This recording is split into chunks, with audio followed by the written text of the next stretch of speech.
In these times of constant change and transformation, which are the new normal, it's very important that you take control of your career.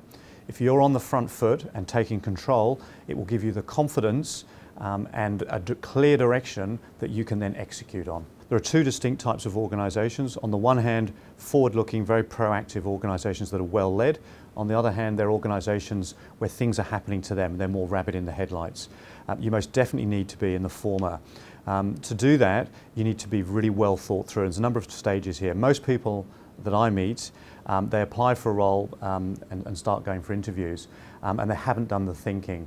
And one of three things happens. One is they get to first interview stage but don't go any further. Secondly, they might get to a second interview but don't get to an offer. Or thirdly, they end up in a role and 3 or 6 months later, have I found myself in this position? So you need to take it back a few steps.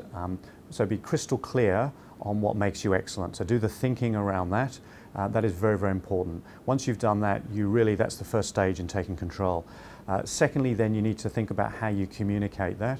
The communication of that needs to be, again, very, very clear. It needs to be through your resume, your one-page summary, and when you're meeting people. And you're really on message with those 3 or 4 things that make you excellent. Thirdly, you move on to your network. The network is a community of people around you that you build up through your career that will support you to achieve where you want to go. Very, very important, and again, a very important part of you taking control of your career as opposed to being reactive. By the time you get to interview and then you start a new role, you're completely on message and you're following a path that's right for you.